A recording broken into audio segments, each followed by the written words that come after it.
Banyak stigma di mana orang-orang hubungan internasional, oh berarti kalian mempelajari bahasa-bahasa Iya, ini ya benar, gitu benar. kan. Lebih ke kulturnya atau apalah. Kalau benar dan salah itu nggak sesimpel hitam dan putih. Iya, benar. Iya, betul. Iya. Jadi banyak sudut pandang. Jadi there's always that gray area gitu yang bisa kita lihat. HI juga kita melihat ekonomi, karena itu suatu faktor yang mempengaruhi kebijakan juga ya, Kebijakan gitu kan. sebetulnya. Kultur, ekonomi, sosial gitu kan.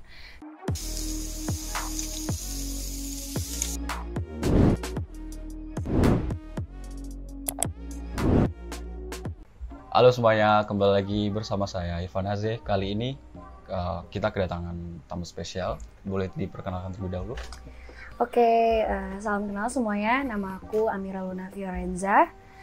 Aku dari jurusan Hubungan Internasional. Oke, hubungan internasional. Dan currently kesibukan aku berkutat dalam content creating, juga organizing events sih. Organizing event. Iya, betul. Kalau content creating itu berarti content creator ya? Iya, betul. Di sosial media. Sosial di media. Instagram, di TikTok. Oke. Itu biasanya ngapain aja dulu? Kalau buat apa kontennya itu? Kalau Jenis kontennya? karena aku interestku di dunia beauty dan fashion, Oke. jadi aku itu buat menerima endorsement atau buat video-video kayak yang lagi zaman sekarang, Get Ready With Me, makeup tutorial di Instagram sama di TikTok. TikTok juga. Berarti aktif sekarang lagi bikin konten-konten gitu ya? Betul, aku lagi aktif buat konten terlebih di TikTok sih. TikTok ya? Karena emang pasarnya lebih gede juga di sana. Jadi aku lagi aktif content creating itu aja. Dan TikTok juga sekarang engagement-nya lumayan Betul bagus banget, betul banget. Dan karena mungkin lebih eye catching aja ya, karena Iya. videonya pendek dan juga kita ngebungkusnya lebih seru aja gitu. Iya, benar. Gitu sih. Lebih interesting juga kalau TikTok Betul. karena bisa diedit segala macam gitu Betul, ya. betul. Tadi jurusannya hubungan internasional. Betul. Oke, kebetulan sama kita ya di hubungan internasional. Oke. Satu prodi juga. Iya. Terus kalau boleh tahu ya alasannya masuk hubungan internasional itu apa ya? Motivasinya masuk hubungan internasional. Sebenarnya alasan aku masuk hubungan internasional tuh udah agak dari lama ya, dari SMA. Emang aku dulu pas SMA sering ikut lomba-lomba pidato, English speech kayak gitulah.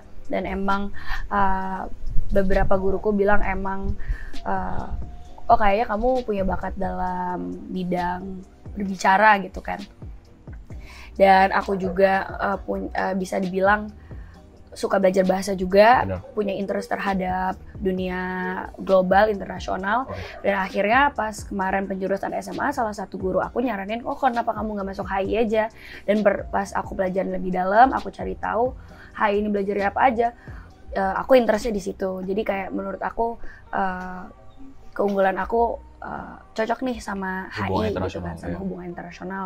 Ditambah lagi aku emang punya interest belajar bahasa-bahasa. Jadi kayaknya masuk gitu. Begitu sih. Nah, nyambung dari tadi itu ya bahasa-bahasa. Apakah di hubungan internasional ini yang dipelajari itu hanya bahasa atau mencakup hal lain? Karena asumsi di luar sana itu banyak yang mengatakan bahwa belajar bahasa Inggris itu hubungan internasional itu dibilangnya kita mengkaji bahasa-bahasa karena di situ ada internasionalnya. Oke, Seakan-akan kan apa ya? Itu kayaknya belajar bahasa. Padahal sebenarnya realitanya gimana? Kalau hubungan internasional, secara garis besar atau gambaran kuliah HI itu sebenarnya apa? Oke. Benar sih sebenarnya. Banyak stigma di mana orang-orang hubungan internasional, oh berarti kalian mempelajari bahasa-bahasa Iya, ini ya benar, gitu benar. kan. Lebih ke kulturnya atau apalah.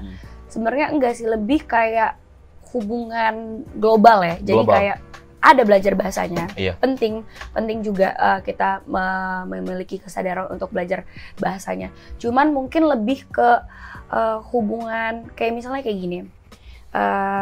Kita lihat sejarah misalnya Perang Dunia Kedua. Gitu. Hubungan internasional ini mengkaji apa aja yang terjadi selama Perang Dunia Kedua itu ya. dan dicakupkan menjadi sebuah kajian. Jadi misalnya, pola komunikasinya Jerman, pola komunikasinya Inggris pada saat Perang Dunia Kedua. Nah itu tugasnya hubungan internasional. Jadi kajian di dalam mengkaji-kaji sejarah atau fenomena-fenomena internasional dan kita pelajari gitu. Menjadi kita bagi lagi cabang-cabangnya jadi diplomasi, negosiasinya kayak gimana nih Inggris pada saat itu. Jadi lebih ke arah sananya. Jadi bukan hanya sekedar bahasanya aja yang kita pelajarin, cuman sejarahnya juga, kultur mereka, cara mereka berdiplomasi, politiknya juga gitu kan. Cuma dalam kancah yang lebih luas yaitu internasionalnya. Begitu sih. Jadi sebenarnya hubungan internasional itu mempelajari politik tapi skalanya global atau secara internasional. Cuma nggak serta-merta hanya terkerucut ke politiknya aja. Jadi kita juga ada mempelajari misalnya kultur mereka gimana, budaya-budaya mereka ini gimana yang akhirnya mempengaruhi mereka dalam membuat suatu kebijakan. Benar, gitu. Terus juga pola komunikasinya di negara ini kayak gimana dibandingkan juga dengan negara ini.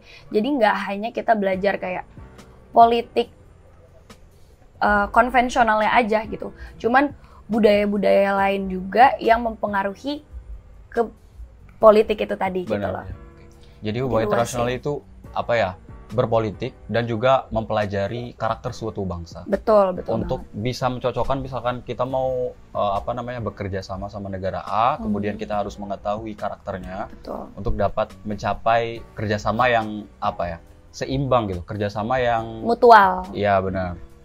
Nah ngomong-ngomong soal itu berarti politik, kemudian mata kuliah basic atau mata kuliah dasar yang ada di hubungan internasional itu biasanya mencakup apa aja ya? Atau bisa dijelaskan deh mata kuliah dasarnya tuh biasanya apa aja yang dipelajari dalam hubungan internasional? Oke. Sebenarnya sependek pengetahuan aku, mata kuliah umum tiap universitas itu beda-beda ya. Cuman rata-rata kalau sepengetahuan aku, rata-rata mata kuliah umum hubungan internasional itu nggak jauh-jauh dari pengantar ya, pasti pengantar hubungan internasional, pengantar politik Indonesia gitu kan, politik luar negeri Indonesia, terus hukum internasional, kita jadi mempelajari hukumnya juga gitu kan, terus studi hak asasi manusia, hal-hal seperti itu sih. Jadi rata-rata biasanya kalau mata kuliah umum atau mata kuliah wajib itu berkecimpungan di pengantar-pengantar teori hubungan internasional juga gitu kan. Itu sih, dan yang mereka cakup itu biasanya kita mempelajari pendekatan teori-teori. Jadi kayak misalnya liberalisme, realisme gitu kan. Yang basic-basic kayak gitu. Dan bagaimana kita menggunakan dalam tulisan atau menggunakan teori itu tadi, pendekatan itu tadi kita masukkan ke dalam kasus untuk dikaji gitu. Jadi itu sih, kita mempelajari sudut pandang juga. Satu hal yang aku pelajarin di hubungan internasional itu, kalau benar dan salah itu nggak sesimpel hitam dan putih. Iya, benar. Iya, betul. Iya. Jadi banyak sudut pandang. Jadi there's always that gray area gitu yang bisa kita lihat. Itu sih. Jadi seperti tadi tuh, belajar mengenai karakter suatu bangsa. Karena kita belajar mengenai istilahnya ideologi suatu negara yang seperti ada negara yang mengikuti ideologi liberalisme. Betul. Ada juga negara yang Marxis atau kalau di Indonesia dulu ada PKI segala macam. Komunis ya. Itu juga nanti bakal dipelajari di hubungan internasional. Itu juga sebenarnya adalah sebuah dasar ya. Dasar dari si politik ini kan. Betul. Sebuah pengantar ideologi. Itu berarti yang mata kuliah dasar. Kemudian tentunya biasanya setiap prodi itu mempunyai namanya konsentrasi belajar. Atau kita juga mau masuk ke dunia kerja tentunya butuh yang namanya konsentrasi. Aku maunya kemana, yang cocok sama passion kita juga gitu kan. Nah kalau dalam hubungan internasional itu konsentrasinya biasanya balik lagi ya, semua kebijakan per universitas itu rata-rata beda ya. Cuman kalau kita kerucutin dan aku berkaca sama universitasku sendiri itu dibagi menjadi 4. Oke. Jadi ada dalam bidang diplomasi, literasi, ekonomi pembangunan, dan juga pemberdayaan. Jadi literasi ini fokusnya ke jurnalistik. Jadi kita lebih banyak nulisnya. Jadi kayak mata kuliahnya itu bentuknya seperti studi Tiongkok, studi Amerika Serikat. Jadi kita mempelajari secara detail itu kasus, tadi karakter negara itu seperti apa gitu kan. Dan kita mempelajari kemarin Amerika dalam kasus ini bertindak seperti ini, kulturnya seperti ini, budayanya seperti ini, orang-orangnya seperti ini, kebijakan mereka seperti ini itu. Dan akhirnya bentuk prospek kerjanya juga yang bisa kita ambil dari itu tadi, yaitu jurnalistik atau akademisi, karena kita fokusnya tadi hanya ke satu negara itu, mengkaji negara itu tadi.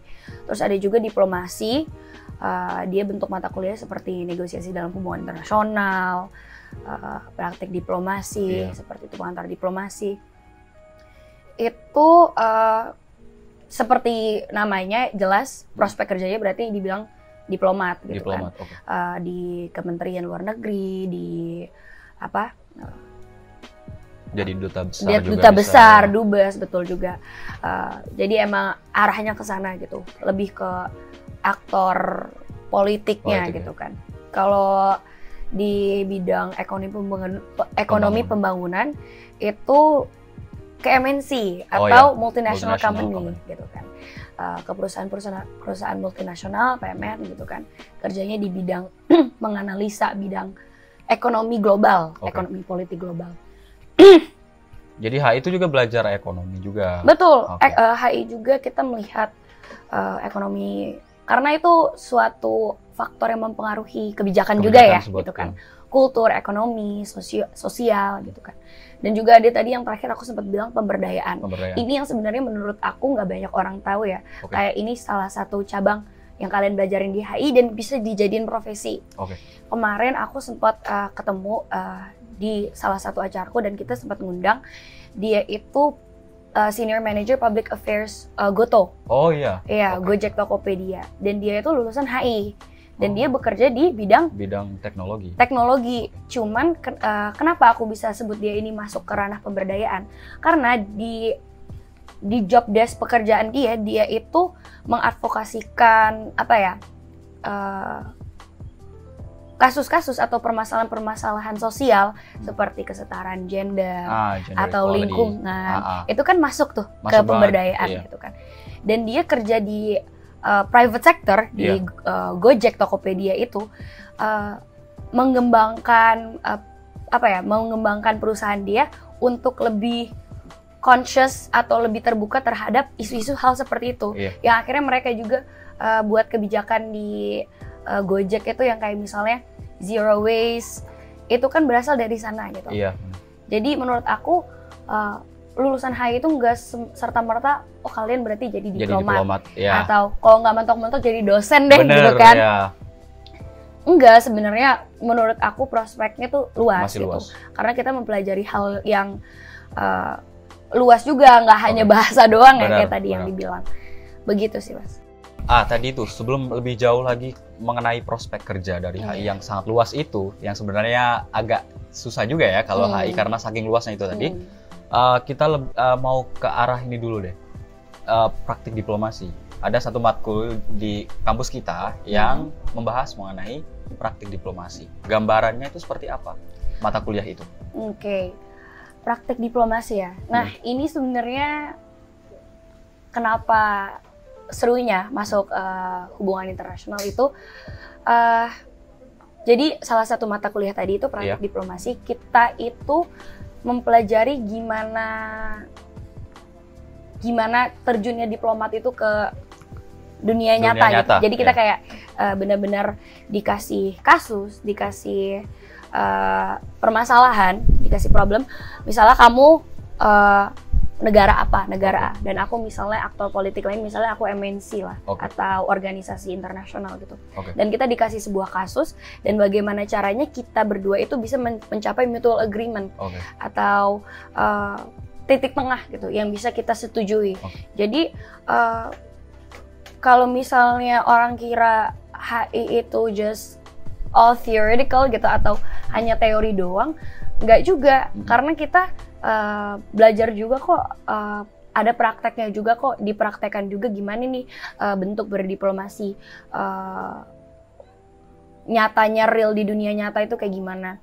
Dan ada juga salah satu, mungkin kalau kamu ingat dulu kita pernah ada namanya diplomatic course.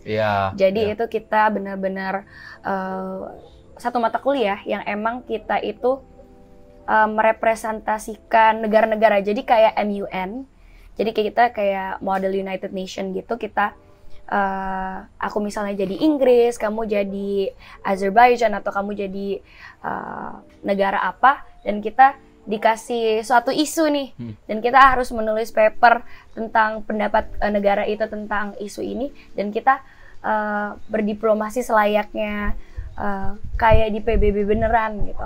It's like a simulation how to solve the problem. Iya, gitu. betul. Dan how to mencapai kebijakan dari tadi aktor misalkan MNC, saya sebagai negara apa gitu, biar solusinya win to win. Betul. Kok win to win apa sih? Win-win solution. Win-win solution, betul, ya. Betul. Sorry. Win-win solution. Iya, benar. Menggunakan musyawarah dan forum juga gitu. Iya. Jadi bukan hanya komunikasi antara dua negara, tapi juga menggunakan forum-forum tadi seperti MUN. Jadi beragam sih sebenarnya kalau misalnya kita mau membahas secara detail bentuk-bentuk diplomasi atau bentuk-bentuk prakteknya seperti apa, itu you have to figure it out nanti kalau masuk HI beneran. Bener, kayak memang banyak hal gitu ya. Banyak. Ini nyambung sama, ini sebenarnya bukan penasaran sih, tapi ternyata setelah saya masuk HI ini, ternyata kita tuh mempelajari banyak hal, tapi mempelajarinya tuh cuman sedikit gitu. Contohnya kayak tadi, kita belajar politik, kita juga belajar ekonomi, kita juga belajar hukum. Ada juga tadi yang politik, juga belajar public policy juga. Betul. Belajar yang namanya diplomasi. Nah itu kan berarti banyak hal tuh. Tapi kita mempelajari semuanya. Nah itu menurut pendapatmu bagaimana? Apakah hal itu malah justru bagus untuk kita sebagai mahasiswa mendapatkan sebuah pengetahuan yang luas, atau malah sebenarnya membuat kita kebingungan karena saking banyaknya yang dikaji? Oke.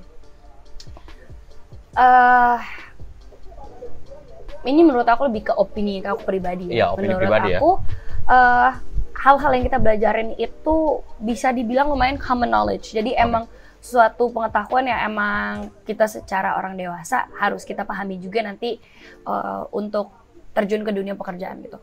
Cuman kenapa tadi belajarnya dikit-dikit? Karena kalau belajarnya banyak udah ada jurusannya dong. Bener. Kayak misalnya politik.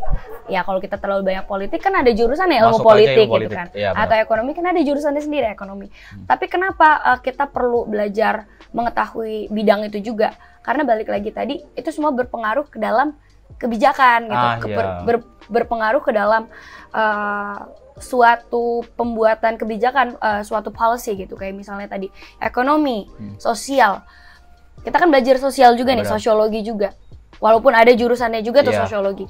Cuma kita perlu memahami kultur sosial masyarakat ini tuh kayak gimana sih, yang akhirnya mempengaruhi kita juga untuk membuat suatu kebijakan atau keputusan.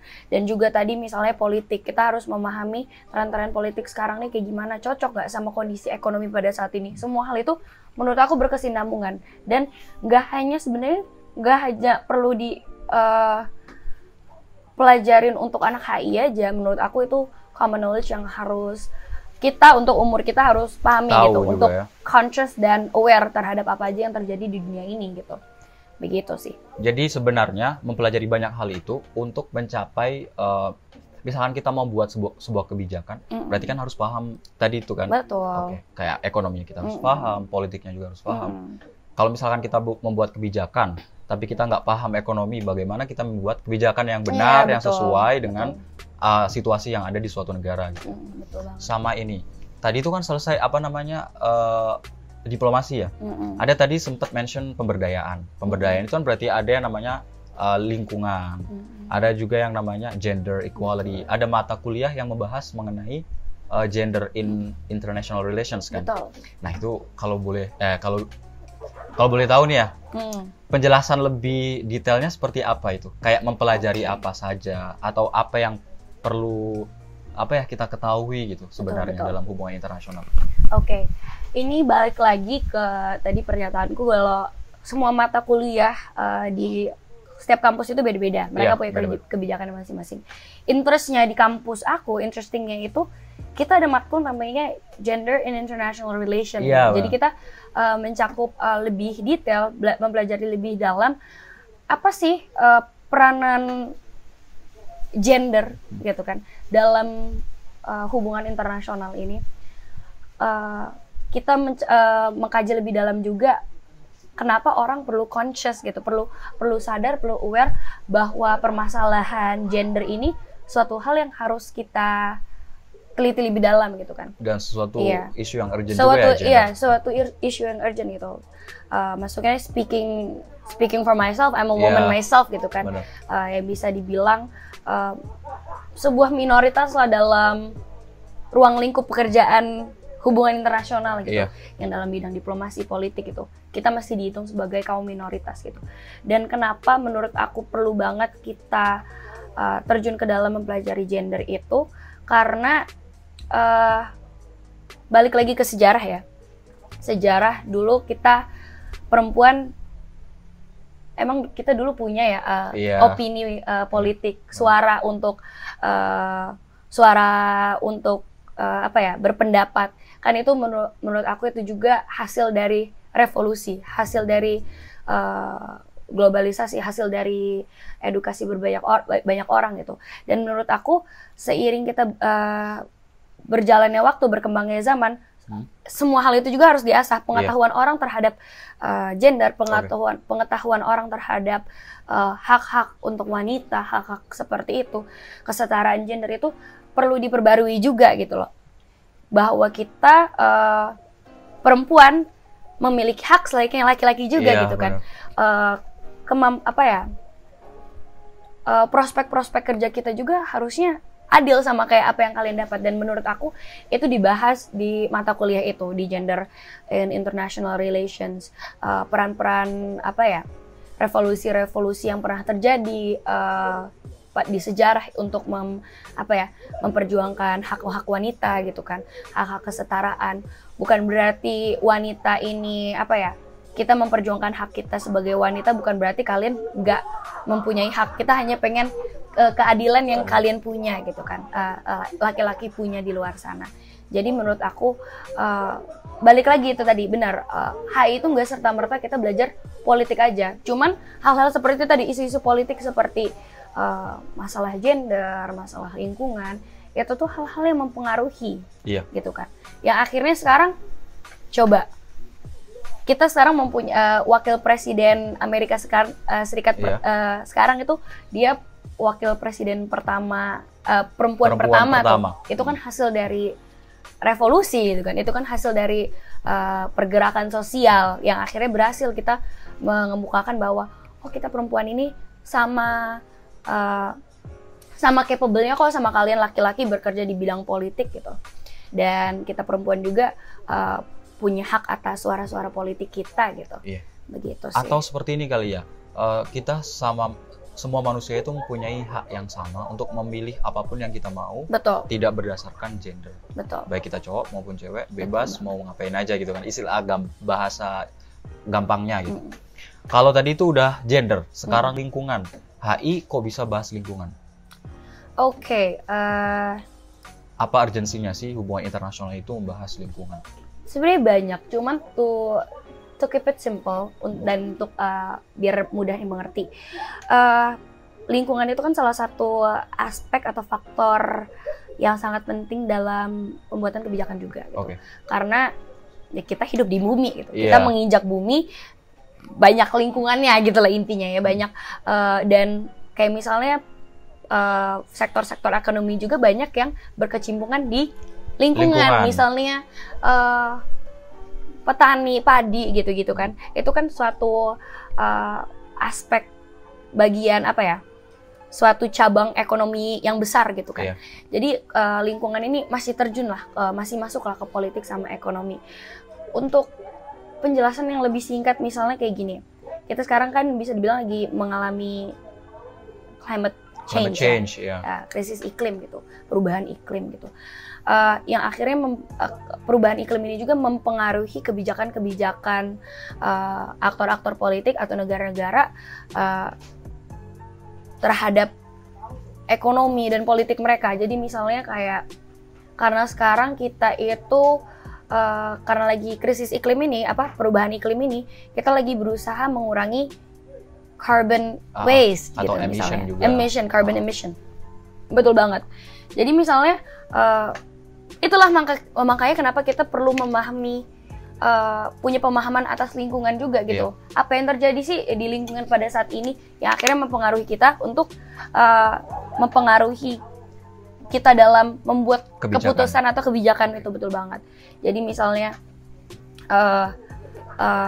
kebijakan-kebijakan untuk perusahaan multinasional untuk mereka harus punya minimal pengeluaran karbonnya seperti ini sekian gitu untuk agar menjaga sustainable atau sustainable living yang lebih bagus. Iya, benar banget. Begitu sih menurut aku pemahaman aku terhadap lingkungan. Jadi again it's about how to make a public policy yang kita sama-sama bisa menikmati hasilnya itu yang sesuai dengan alam gitu ya. Betul banget. Ya, bagaimana membuat suatu kebijakan agar tidak merusak alam. Seperti kalau di Indonesia itu ada AMDAL gitu kan. Betul misalkan banget, ada produksi AMDAL besar atau pabrik besar, itu kan ada pasti ada regulasinya. Hmm. Nah, di HI itu juga bakal belajar hal-hal seperti itu. Baik lingkungan, baik gender tadi. Gender itu juga sebenarnya it's about public policy ya kan. Betul. Kita membuat kebijakan bagaimana tadi itu masyarakat di suatu negara mempunyai hak yang sama terhadap suatu pekerjaan. Betul. Tidak bergantung pada gender cowok atau cewek gitu kan. Bahkan yang kalau nggak salah di DPR tuh berapa persen ya kalau cewek itu harus ada yang mewakili dalam sekarang. Kan? Iya, itu kan berarti ada. Berkat ini kan? Revolusi juga benar. Berkat ya itulah tadi orang-orang mengembangkan suara-suaranya gitu dan orang-orang yang stakeholders gitu ibaratnya pemegang keputusan itu tadi yang akhirnya mereka aware dan sadar bahwa ini permasalahan yang harus kita perbaiki gitu. Jadi akhirnya terbitlah tadi kebijakan itu tadi. Banyak sekali orang-orang yang berasumsi kalau kuliah hubungan internasional itu sering jalan-jalan ke luar negeri. Bukan in private way, tapi kadang kan bener. Sering kan, kalau hubungan internasional kayaknya bakal sering ke luar negeri karena tugas karena apa even temanku juga bilang, tahu KKN di luar negeri ya? KKN ya, what the fuck man, KKN kan ya nggak di luar negeri dong. Iya dong. Nah, itu bisa diluruskan nggak asumsi tersebut mengenai kalau kuliah hubungan internasional itu pasti bakal sering ke luar negeri? Ya benar-benar. Mungkin karena stigma tadi nama kita hubungan internasional berarti kita kemana-mana gitu ya. Pelajari negara-negara. Gitu. Iya betul. Sebenarnya nggak juga sih, menurut aku itu lebih ke bagaimana kita nyari opportunity aja gitu loh. Bagaimana emang benar kita sebagai mahasiswa hubungan internasional berarti kemungkinan untuk luar negeri lebih besar. Lebih besar karena misalnya MUN gitu kan. Itu MUN. kan ranah kita banget tuh berdiplomasi, belajar politik luar negeri, hukum internasional, hal-hal kayak gitu kan. Jadi emang wadahnya udah ada dan mungkin chances kita lebih tinggi gitu. Cuman bukan berarti jurusan-jurusan lain juga nggak punya chances untuk hal itu gitu. Kalau emang misalnya interest kamu berdiplomasi atau menjadi diplomat juga atau berkecimpung dalam dunia policy making ya bisa aja gitu walaupun kamu bukan anak HI gitu kan. Tapi ya itu mungkin karena stigma itu tadi ya kita punya judul hubungan internasional gitu kan. Jadi kita keluar negeri enggak juga. Menurut aku semua jurusan sama aja gitu kan. Berkesempatan juga gitu. Cuma emang mungkin chances kita bisa dibilang a little bit higher ya. Karena itu tadi kita emang cocok banget gitu kan, emang sejalan banget sama MUN, hal-hal kayak gitu. Karena di otak aku, kalau keluar negeri hal-hal kayak gitu kan biasanya kalau nggak exchange. Iya, exchange gitu, student exchange, atau ya gitu kita ikut acara-acara kayak MUN gitu kan, menghadiri, menjadi delegasi, that's the word, delegates gitu. Jadi delegasi seperti itu. Dan student exchange itu tidak hanya hubungan internasional tentunya. Betul. Semua prodi juga bisa. Semua jurusan juga has the same chances, ya benar. Benar. ini kemudian matematika dalam HI. Kan orang menganggap bahwa hubungan internasional itu belajar sosial. Belajar sosial itu berarti kayaknya bakal jauh dari matematika. Apakah dalam hubungan internasional itu bakal mempelajari matematika juga? Ya kan? Ada nggak sih matematikanya gitu? Kayak aku contohnya masuk hubungan internasional, ada matematikanya. Kalau nggak ada aku masuk. Kalau ada nggak, dia males gitu. Nah itu banyak juga orang yang emang mau masuk HI karena menghindari matematika betul. Ya. Cuman I'm sorry to say ya masih ada dikit banget. Iya. Itu menurut aku kalau sepanjang aku belajar di HI itu statistika sama ekonomi itu aja sih. Iya, ekonomi. Kalian misalnya GDP gitu-gitu, mempelajari ngitung GDP lah apa, ngitung persentase ekonomi, hal-hal kayak gitu sih sebenarnya, lebih ke persentase sama statistika untuk memahami data. Karena kita sebagai mahasiswa hubungan internasional juga perlu menganalisis data ya untuk mencapai sebuah fakta gitu kan. Benar. Kita harus menganalisis data itu, kita juga belajar statistika. Basic banget sih, nggak kayak anak statistika yang benar-benar. Apalagi sekarang kita udah bisa dibantu sama software atau aplikasi gitu kan, udah kebantu banget lah sama teknologi sekarang gitu. Jadi menurut aku itu bukan problem sih. Aku juga zero skills on math. sama aja gitu. Sama. Iya. Cuma it's okay, it's still all good lah. Masih basic kok, masih basic banget. Dan matematika kalau yang ekonomi tadi itu sebenarnya termasuk mata kuliah pilihan. Betul. Jadi nggak semua mahasiswa bakal ikut ke ekonomi kan. Iya, pasti kalian cuma memahami ekonomi secara umum aja. Secara umum saja atau teori-teori ekonomi. Iya, kayak inflasi lah seperti itu. Oke. Kalau kita kembali lagi agak jauh tadi ke depan ya. Kan tadi sempat mention belajar teori-teori hubungan internasional. Betul. Sempat mention juga belajar gender, lingkungan segala macam. Apakah ada kaitannya hubungan HI ini dengan belajar sejarah dunia? Tadi mention juga perang dunia. Betul. Oke. Atau misalkan hubungan internasional itu harus mempunyai pengetahuan sejarah yang sangat kuat sebelum masuk HI atau gimana? Oke. That was a very good question. Menurut aku pribadi, sejarah itu suatu hal yang emang sangat kita perlu pahami untuk belajar politik dunia atau kayak hubungan internasional gitu kan. Karena kalau misalnya kita coba patokin nama hukum ya, mereka punya undang-undang, itu basis mereka untuk mempelajari hukum gitu. Iya. Patokan mereka, kitab mereka itu ya tadi undang-undang gitu kan, asas-asasnya gitu kan. Kalau kita, we don't really have that, karena kita nggak punya hukum internasional gitu kan. Kita nggak punya satu kitab yang kita ajukan. Jadi kita belajar itu berdasarkan apa? Tapi dari sejarah. Iya. Sejarah-sejarah yang udah terjadi, kita pelajari, kita kaji lagi. Misalnya Perang Dunia gini. Kemarin stylenya Amerika tuh pada saat Perang Dunia kayak gini, makanya mereka bisa menang. Atau misalnya gitu ya. Rusia tuh kayak gini, mereka itu kultur budaya komunikasinya tuh kayak gini, mereka gini. Makanya emang mereka tuh kental banget sama army-nya gitu loh. Iya. Jadi itu yang kita pelajari, itu yang kita analisis, itu yang kita kaji, yang akhirnya kita terbitkan, kita jadikan itu sebuah ilmu atau ideologi gitu. Jadi akhirnya terbitlah tadi komunisme lah, atau misalnya realisme. Istilah negosiasi itu kan ada karena sejarah itu terjadi begitu. Yeah. Because history happen gitu. Dan kalau mungkin Mas Irfan pernah dengar sejarah itu terulang. Iya. Betul. Jadi itulah guna kita juga mempelajari sejarah untuk mengantisipasi apabila hal yang sama terjadi lagi gitu. Benar. Kita udah belajar nih dari pengalaman kita dulu pada saat misalnya perang Vietnam gitu. Jadi apabila misalnya hal serupa terjadi, hanya berbeda aktor, kita udah tahu nih kemarin kayaknya bakal kayak gini gitu. Jadi untuk antisipasi juga gitu loh, mempelajari antisipasi itu tadi. Jadi balik lagi ke pertanyaan, apakah mempelajari sejarah itu penting? Penting sekali untuk hubungan penting internasional. Sekali, benar. Baik, again, mempelajari karakter suatu bangsa ya belajar dari sejarahnya terlebih dahulu. Betul banget. Dan akan mempermudah membuat suatu kebijakan. Betul. Oke. Di awal tadi juga sempat mention bahwa hubungan internasional itu ada kaitannya dengan public speaking, ada kaitannya dengan negosiasi, ada kaitannya dengan diplomasi segala macam. Berarti itu membutuhkan kemampuan berbicara atau kemampuan public speaking yang bagus. Nah, apakah HI ini untuk orang-orang yang pendiam atau orang-orang yang mungkin secara public speaking belum bagus atau dia pemalu, apakah orang-orang yang berkarakter seperti ini bisa masuk HI atau bagaimana? Oke. Menurut pendapat Luna. Oke.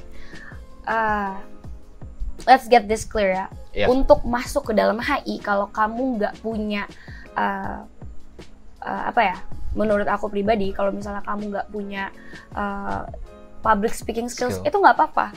Hal seperti itu menurut aku bisa diasah seiring berjalan waktu kamu belajar HI. Karena ya itu tadi, kita punya mata kuliah yang kayak praktik diplomasi, diplomatic course lah, atau negosiasi dalam HI, yang menurut aku itu mengasah kita secara motorik untuk naturally public speaking itu bakal naturally terbentuk sendirinya gitu. Jadi menurut aku masalah kamu misalnya introvert atau extrovert atau demam panggung atau emang belum punya public speaking skills, itu ya nggak apa-apa. Doesn't mean kalian nggak bisa masuk HI gitu.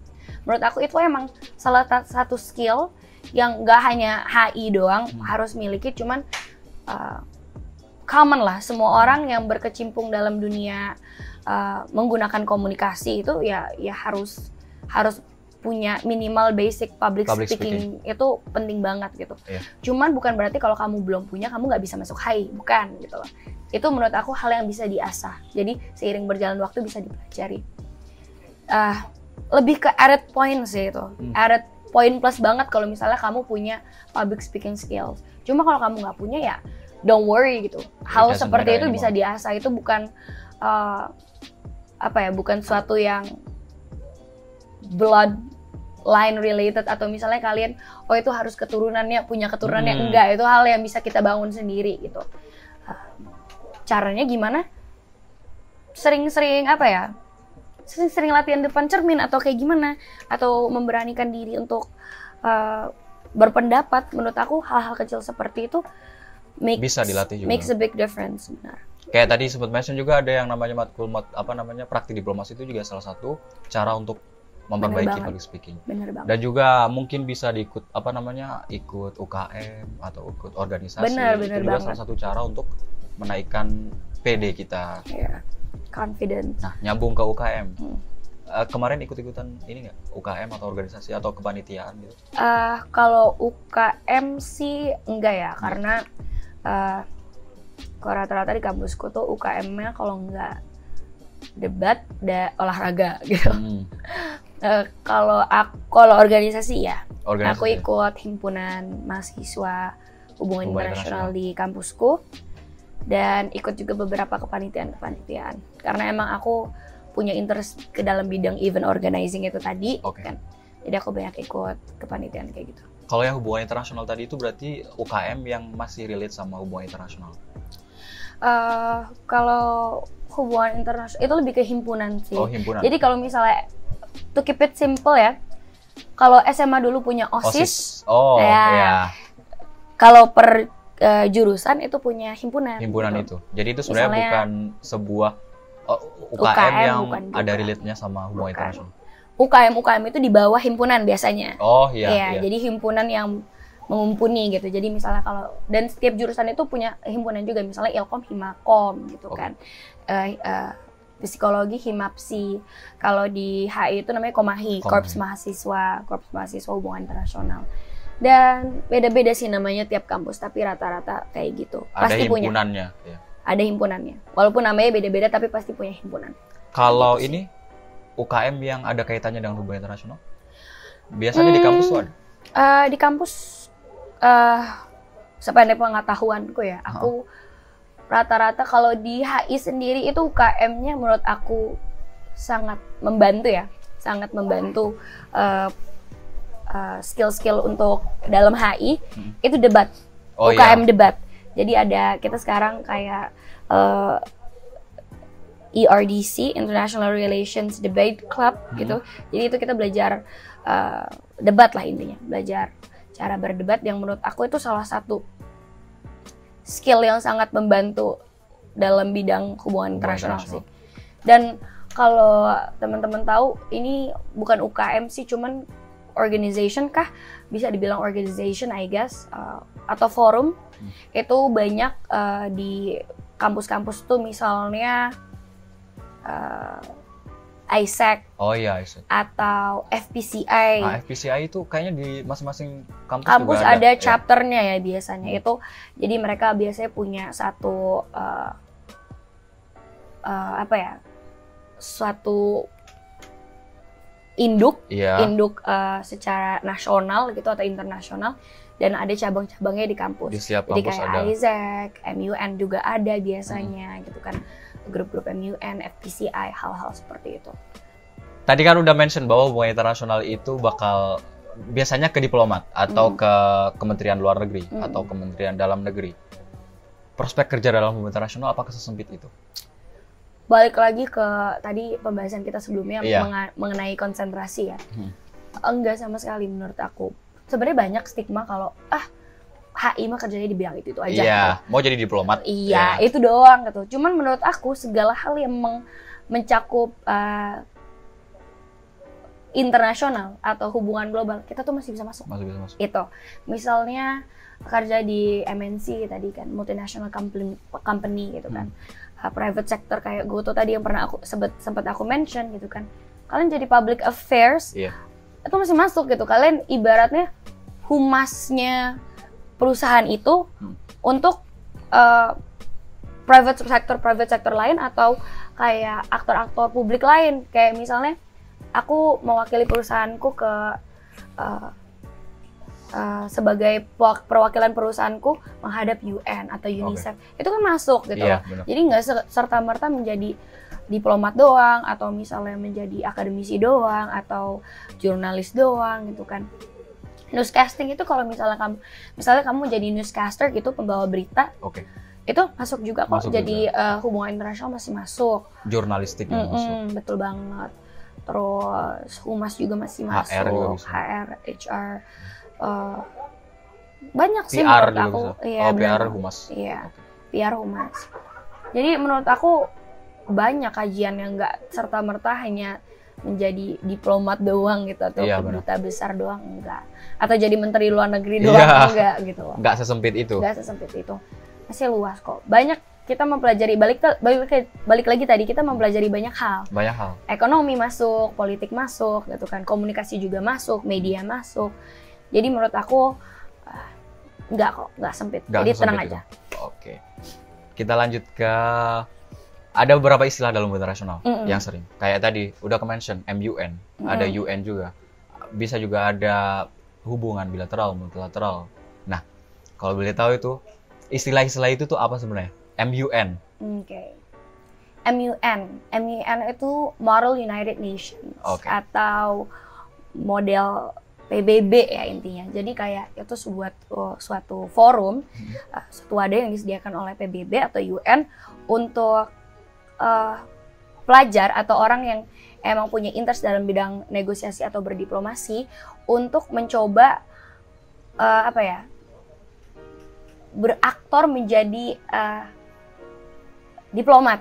Contohnya kayak misalnya jadi misalnya aku jadi Inggris, kamu jadi Nigeria gitu misalnya, atau kamu jadi Thailand gitu, dan kita datang seolah-olah kita diplomat dari negara itu masing-masing, dan kita mendiskusikan suatu mosi gitu, suatu kebijakan yang akhirnya nanti pada akhirnya voting, dan mana nih kebijakan atau mosi yang diterima, begitu kan sepertinya bentuknya.